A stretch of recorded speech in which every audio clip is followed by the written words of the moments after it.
అందరికీ నమస్కారం అండి. ఈరోజు వీడియో అయితే ప్రతి ఒక్కరికి కూడా చాలా చక్కగా ఉపయోగపడుతుందండి. ఎందుకంటే మనలో చాలామందికి కూడా నిత్య పూజ ఏ విధంగా చేయాలో తెలియదు. అలానే పూజలో మనం ఏ నియమాలు పాటించాలో కూడా తెలియదు. అలానే నిత్య పూజ చేసేటప్పుడు మనం తెలియకుండా చేసే కొన్ని పొరపాట్లు ఏమిటి, అలానే నిత్య పూజలో మనం కొన్ని చిట్కాలను కనుక పాటిస్తే మన పూజా మందిరం కూడా ఎప్పుడూ అందంగా నీట్గా ఉంటుందండి. శుభ్రత లేని పూజ ఏమాత్రం పనికిరాదండి. మనం పూజ చేసేటప్పుడు తప్పకుండా శుభ్రత అనేది పాటించాలి. ఈ వీడియో మాత్రం పూర్తిగా చూడండి. నిత్య పూజ గురించి మీకు చాలా క్లారిటీ ఉండిద్దండి. వేరే వీడియో చూసే అవసరమే లేదు. ఈ వీడియో చూసే ముందుగా మీలో ఎవరైనా మొదటిసారిగా మన ఛానల్ని చూస్తున్నట్లయితే మన ఛానల్ని తప్పకుండా సబ్స్క్రైబ్ చేసుకోండి. వీడియో లాస్ట్ వరకు చూడండి. మీకు చాలా ఉపయోగపడే చిట్కాలు ఉంటాయి.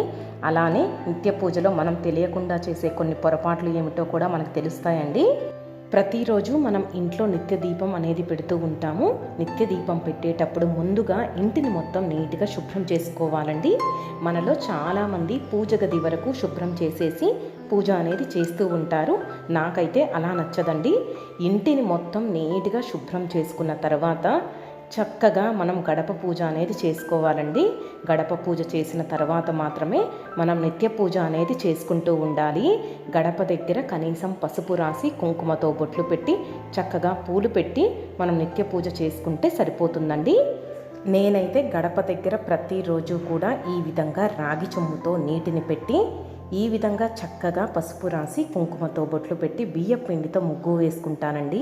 ప్రతిరోజు ఇలా చేయటం కుదరకపోతే కనీసం శుక్రవారం రోజు అయినా కూడా గడప దగ్గర ఈ విధంగా చేస్తే లక్ష్మీదేవి ఆశీస్సులు మన ఇంట్లో తప్పకుండా లభిస్తాయండి.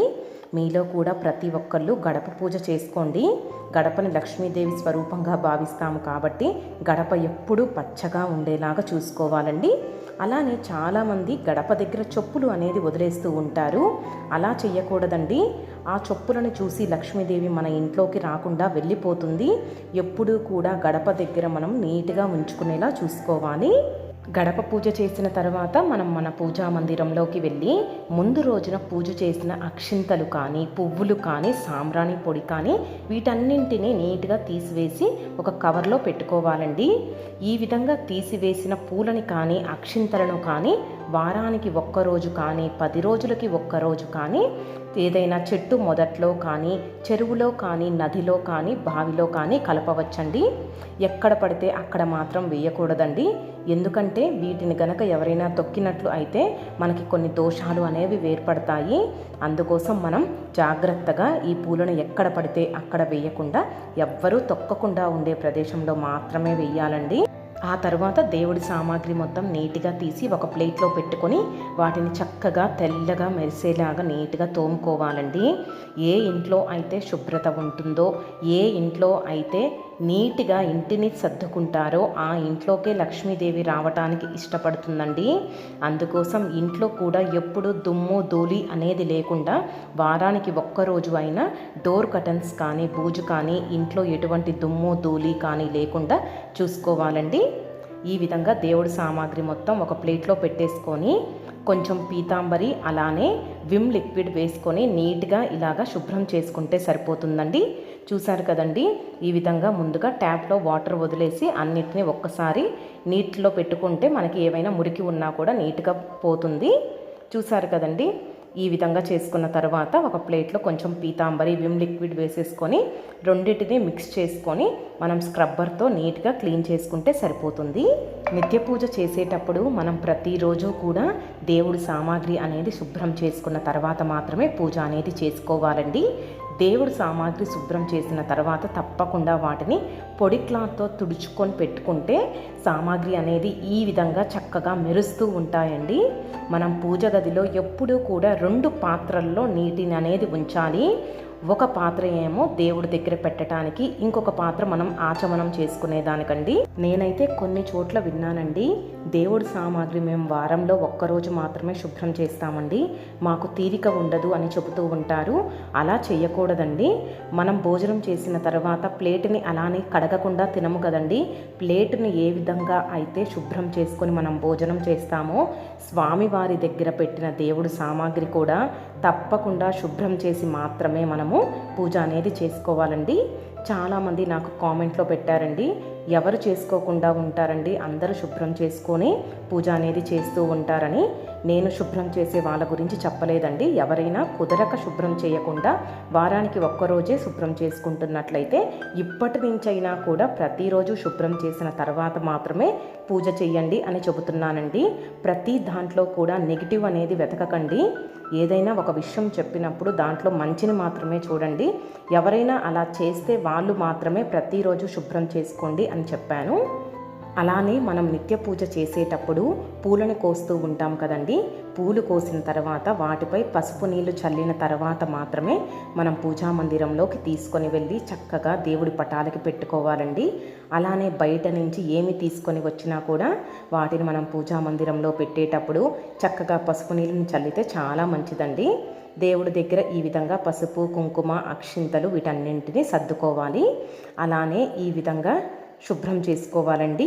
ముందు రోజు పెట్టినవన్నీ తీసివేసి దేవుడి సామాగ్రి మొత్తం తీసివేసి మనం దేవుడి ఫొటోస్ దగ్గర క్లాత్ అనేది వేస్తూ ఉంటాం కదా, ఆ క్లాత్ను కూడా నీట్గా శుభ్రం చేసుకుంటూ ఉండాలండి. అలానే దేవుడి ఫోటోల దగ్గర మనం ఈ విధంగా అన్నీ నీట్గా సర్దుకోవాలి. అలానే నేనైతే ఏమేమి పెట్టుకుంటానో కూడా మీకు చూపిస్తానండి. నేనైతే గోమూత్రం అనేది మనకి ఎప్పుడు బయట దొరకదు కదండి. పల్లెటూరులో అయితే మనకి దొరుకుతూ ఉంటాయా కానీ సిటీస్లో అయితే మనకి ఎక్కువగా దొరకదు. కాబట్టి ఈ విధంగా ఒక బాటిల్ అనేది తెచ్చుకొని ఇంట్లో పెట్టుకొని నెలకొక్క రోజు శుభ్రం చేసుకుంటూ ఉంటానండి.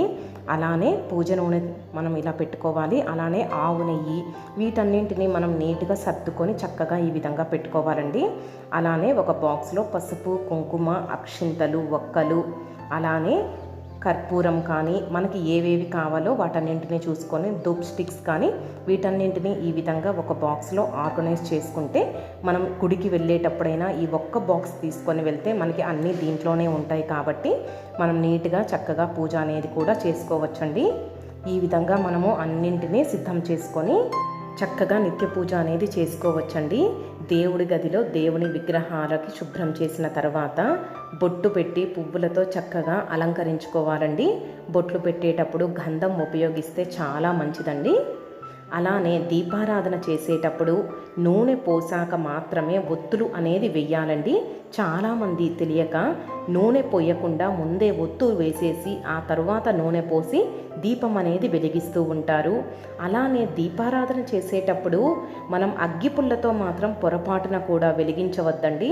ఇదివరకంటే మనం తెలియక అలానే అగ్గిపుల్లతోనే వెలిగిస్తూ ఉన్నాం. కానీ ఇప్పుడు పండితులే చెబుతున్నారండి, అగ్గిపుల్లతో దీపారాధన చెయ్యవద్దు, ఏకహారతితో కానీ అగరబత్తితో కానీ మనం దీపం అనేది వెలిగించుకోవాలని. అలానే ఇంకొక విషయం ఏమిటంటే, మనం గుడికి వెళ్ళినప్పుడు వేరే వాళ్ళ దీపంలో నుంచి మనం దీపం అనేది వెలిగించకూడదండి. ఎందుకంటే మనం చేసిన పూజ ఫలితం అనేది వాళ్ళకి లభిస్తుంది. అందుకోసం గుడికి వెళ్ళేటప్పుడు మనం అన్నీ సిద్ధం చేసుకొని వెళ్ళాలండి. ఒకవేళ ఏవైనా మర్చిపోతే షాప్కి వెళ్ళి మళ్ళీ తీసుకొని వచ్చి మనం దీపం అనేది వెలిగించుకోవాలి. కానీ వేరే వాళ్ళ దీపంలో నుంచి మనం దీపం అనేది వెలిగించకూడదు. అలానే దీపారాధన చేసేటప్పుడు వెండివి కానీ, ఇత్తడివి కానీ, రాగివి కానీ, కుందులను వాడవచ్చు. కానీ స్టీలుని మాత్రం అస్సలు ఉపయోగించొద్దండి. స్టీలు అంటే ఇనుమండి. ఇనుము అంటే శనికి సంబంధించిన వస్తువు కాబట్టి పూజలో మనం పొరపాటున కూడా స్టీలు వస్తువులు వాడకుండా ఉండటమే మంచిదండి. అలానే కుందెలో 3 ఒత్తులను వేసి చక్కగా ఒత్తి అనేది వెలిగించాలి. పొరపాటున కూడా ఒక్క ఒత్తితో మాత్రం దీపం అనేది వెలిగించొద్దండి. ఎందుకంటే ఒక్క ఒత్తి అనేది అశుభాలకి మాత్రమే మనం వెలిగిస్తూ ఉంటాము. అలానే నైవేద్యం పెట్టేటప్పుడు కూడా ప్లాస్టిక్ వాటిల్లో కానీ స్టీల్ వాటిల్లో కానీ నైవేద్యం అనేది పెట్టకూడదండి. వెండి ప్లేట్లో కానీ తమలపాకులో కానీ మనం నైవేద్యం అనేది స్వామివారికి సమర్పించాలి. అలానే స్వామివారికి మనం బొట్లు పెట్టేటప్పుడు చాలామంది చూపుడు వేలుతో పెడుతూ ఉంటారండి. చూపుడు వేలుతో పొరపాటున కూడా బొట్లు అనేది పెట్టకూడదండి. అలానే సుమంగళి స్త్రీలు అయితే కాళ్ళ నిండా పసుపు పూసుకొని నుదుటిన కుంకుమ పెట్టుకొని చేతికి ఎన్ని బంగారు గాజులు ఉన్నా కూడా తప్పకుండా మట్టి గాజులు ధరించి మాత్రమే ఈ విధంగా పూజ అనేది చేసుకోవాలండి. కనీసం శుక్రవారం రోజు అయినా కాళ్ళకి పసుపు అనేది పూసుకున్న తర్వాత మాత్రమే పూజ చేస్తే చాలా మంచిదండి. ఆ తరువాత కుందులలో చక్కగా నూనె అనేది పోసుకొని ఆ తర్వాత ఒత్తులను పెట్టి చక్కగా ఏకహారతితో కానీ అగరబత్తితో కానీ మనం పూజ అనేది చేసుకుంటే చాలా మంచిదండి. అగ్గిపుల్లతో మాత్రం పొరపాటున కూడా దీపం అనేది వెలిగించకూడదు. పూజ చేసేటప్పుడు ముందుగా వినాయకుడి శ్లోకం అనేది మనం మనసులో చదువుకొని చక్కగా పూజ అనేది చేసుకోవాలండి. అలానే పూజా మందిరంలో ఈ విధంగా పసుపు, కుంకుమ, అక్షింతలు, గంధం అనేది తప్పకుండా నిండుగా ఉంచుకోవాలి. దీపం వెలిగించిన తర్వాత శుక్లాంబరధరం విష్ణుం శశివరణం చతుర్భుజం అనే శ్లోకాన్ని చదువుకొని చక్కగా నమస్కారం అనేది చేసుకోవాలండి.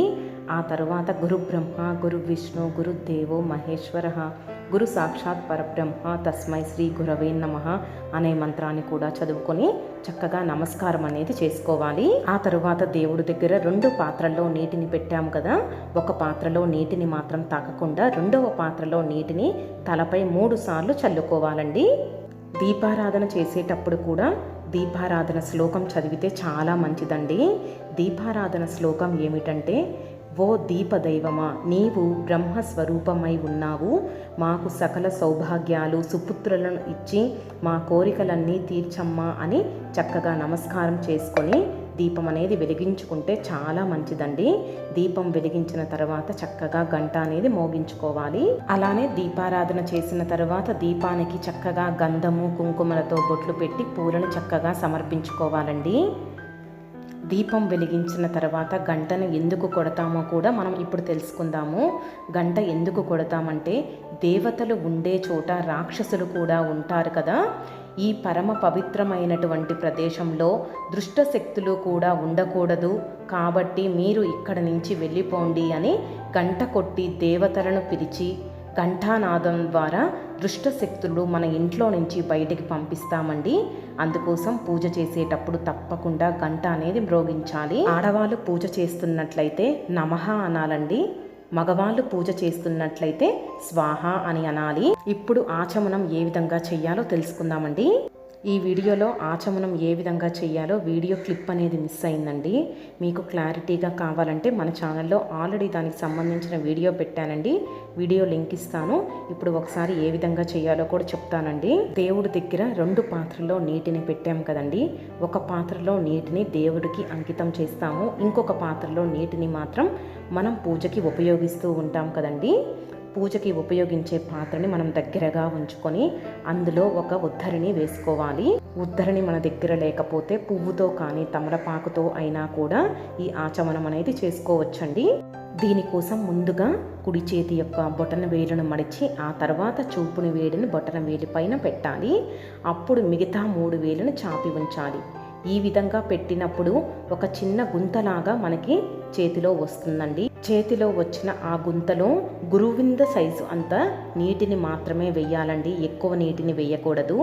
గురువింద గింజ ఎంత చిన్నగా ఉంటుందో అంత నీటిని మాత్రమే మనం అరచేతిలో వేసుకొని, ఆడవాళ్ళు అయితే ఓం కేశవాయ నమః అని నీటిని స్వీకరించాలి.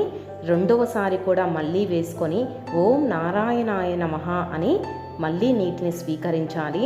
మూడవసారి కూడా ఓం మాధవాయ నమః అని మూడవసారి కూడా నీటిని స్వీకరించాలి. నీటిని నోటిలోకి తీసుకునే సమయంలో సౌండ్ అనేది బయటికి రాకుండా నీటిని స్వీకరించాలి. తర్వాత 4వసారి ఓం గోవిందాయ నమః అని ఆ తర్వాత చేతిలో ఒక చుక్క నీటిని పోసుకొని చేతిని శుభ్రం చేసుకోవాలి. ఆ తర్వాత గోవింద నామాలను చదువుకోవాలి. ఆ తర్వాత స్వామివారికి చక్కగా ఈ విధంగా నైవేద్యాన్ని సమర్పించి ధూపం అనేది ఇవ్వాలి. ఈ విధంగా చక్కగా ధూపం దీపం నైవేద్యాన్ని స్వామివారికి సమర్పించి చక్కగా పూజ చేసుకుంటే స్వామివారి ఆశీస్సులు అనేది మనకి తప్పకుండా లభిస్తాయి. కాకపోతే నిత్య పూజ చేసేటప్పుడు మాత్రం మనం శుచి శుభ్రత అనేది పాటించి చక్కగా పూజ చేసుకోవాలండి. అలానే పూజ చేసేటప్పుడు నేలపై మాత్రం కూర్చోకూడదండి. చక్కగా ఆసనాన్ని ఏర్పాటు చేసుకొని ఆసనం పైనే మనం కూర్చోవాలి. ఇక్కడ మనం ఒక విషయాన్ని గుర్తుంచుకోవాలండి. స్వామివారికి హారతి ఇచ్చిన తర్వాత మనం అలానే హారతిని కళ్ళకి అద్దుకోకూడదు. స్వామివారికి చక్కగా హారతి ఇచ్చిన తర్వాత హారతి ప్లేట్ పైన 2 చుక్కలు నీళ్ళను ఈ విధంగా చల్లిన తర్వాత మాత్రమే మనం కళ్ళకి అద్దుకోవాలి. ఈ విధంగా మనం హారతి పూర్తి అయిన తర్వాత మనం పూజా మందిరంలో నుంచి చక్కగా బయటికి వెళ్ళాలండి. ఎందుకంటే స్వామివారి కంటి చూపు నైవేద్యంపై పడితే అది మహాప్రసాదంగా మారుతుంది. ఆ తర్వాత మాత్రమే మనం పూజా మందిరంలోకి రావాలి. ఈ విధంగా చక్కగా స్వామివారికి ధూపం దీపం నైవేద్యాన్ని సమర్పించి స్వామివారి ఆశీస్సులు మనం చక్కగా పొందవచ్చండి.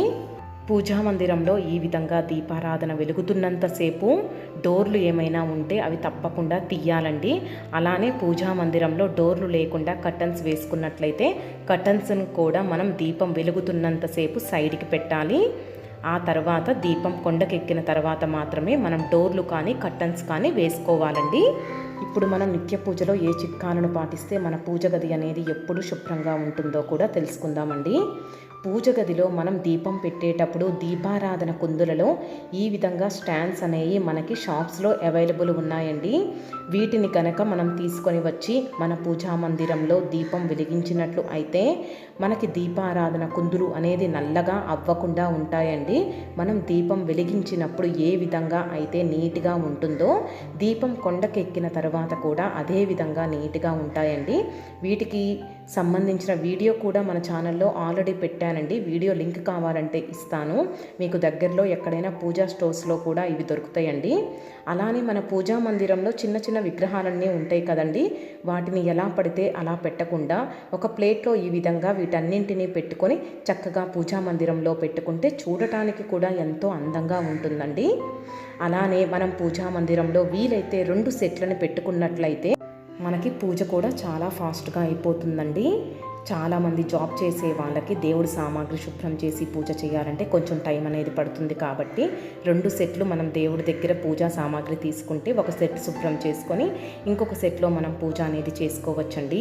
అలానే దేవుడి దగ్గర సాంబ్రాణి కడ్డీలు వెలిగించేటప్పుడు ఆ పొడి అనేది నేలపై పడుతూ ఉంటుంది కదా. అలా పడితే దాన్ని శుభ్రం చేయకుండా ఈ విధంగా ఒక ప్లేట్ పెట్టుకొని ఆ ప్లేట్లో మనం ఈ విధంగా సాంబ్రాణి స్టాండ్ అనేది పెట్టుకున్నట్లయితే ఆ పౌడర్ మొత్తం ఆ ప్లేట్లోనే ఉంటుందండి. ఆ ఒక్క ప్లేట్నే శుభ్రం చేసుకుంటే సరిపోతుంది. అలానే మనం ధూపం అనేది వేస్తూ ఉంటాం కదండి. ఇప్పుడు ధూప్ స్టిక్స్ అనేవి మనకి షాప్లో అవైలబుల్గానే ఉన్నాయి కదండి. ఆ ధూప్ స్టిక్స్ని కూడా ఒక ప్రమిద అనేది పెట్టుకొని ఆ ప్రమిదలో ఈ విధంగా పెట్టుకున్నట్లయితే ఆ ధూప్ స్టిక్ యొక్క పౌడర్ కూడా మనకి అదే ప్లేట్లోనే ఉంటుంది. ఆ ప్లేట్ ఒక్కటే శుభ్రం చేసుకుంటే మనకి సరిపోతుందండి. ఈ విధంగా మనం ప్లేట్లో ఈ విధంగా పెట్టడం వలన మనకి పూజా మందిరంలో కూడా ఎప్పుడు నీట్గా ఉంటుందండి. ఈ పౌడర్ మొత్తం ఆ ప్లేట్లోనే ఉంటుంది. ఆ ఒక్క ప్లేట్నే శుభ్రం చేసుకుంటే సరిపోతుందండి. ఈ చిట్కాలు కనుక మీకు నచ్చినట్లు అయితే తప్పకుండా నాకు కామెంట్ చేయండి. అలానే దేవుడి రూమ్లో మనం చీపిరి అనేది పెట్టకూడదు. అలానే ఇంటిని శుభ్రం చేసే కర్రని పూజా మందిరంలో శుభ్రం చేయకూడదు. కాబట్టి దేవుడి మందిరాన్ని శుభ్రం చేసుకునేదానికి సపరేట్గా ఒక క్లాత్ను ఉంచుకొని ఎప్పటికప్పుడు నీట్గా శుభ్రం చేసుకుంటూ ఉన్నట్లయితే మన పూజా మందిరం ఎప్పుడూ నీట్గా ఉండిద్దండి. అలానే మనం పూజా మందిరంలో ఒక కవర్ని పెట్టుకోవాలి. ఎందుకంటే ముందు రోజు పూజ చేసిన అక్షింతలు కానీ సాంబ్రాణి పౌడర్ కానీ వీటన్నింటిని నీట్గా ఆ కవర్లో వేసుకుంటే మనకి చూడటానికి కూడా నీట్గా ఉంటుందండి. ఎప్పుడైనా కూడా మనం పూజ చేసేటప్పుడు శుభ్రత అనేది పాటించాలి. శుభ్రత లేని పూజ అనేది ఏ మాత్రం పనికిరాదండి. నేను దీపారాధన స్టాండ్స్ అనేవి చెప్పాను కదండి, ఒత్తులు పెట్టే స్టాండ్స్, వీటితోనే నేను ఈ విధంగా దీపం వెలిగించానండి. చూశారు కదండి. స్టాండ్స్లో మనం దీపం వెలిగించటం వలన మనకి దీపం అనేది చూడటానికి కూడా చుక్కలలాగా చాలా బాగా కనిపిస్తూ ఉన్నాయండి. మీకు కూడా దొరికితే వీటిల్లోనే దీపారాధన స్టాండ్స్తో చక్కగా దీపం వెలిగించండి. అంతేనండి. ఈ నియమాలన్నీ పాటిస్తూ మీరు కూడా చక్కగా నిత్య పూజ చేసుకొని ఈ చిట్కాలన్నీ పాటించి చక్కగా నిత్య పూజలో మీ పూజ గదిని కూడా అందంగా ఉంచుకోండి. ఈ వీడియో కనుక మీకు నచ్చితే మాత్రం మన ఛానల్ని తప్పకుండా సబ్స్క్రైబ్ చేసుకోండి. ఎందుకంటే మన ఛానల్లో పూజలకు సంబంధించిన వీడియోస్ ఉన్నాయండి. చాలామంది చూస్తున్నారు కానీ మన ఛానల్ని సబ్స్క్రైబ్ చేసుకోవట్లేదండి. తప్పకుండా సబ్స్క్రైబ్ చేసుకోండి. వీడియోస్ నచ్చితే మాత్రం కామెంట్ చేయడం మాత్రం మర్చిపోవద్దండి.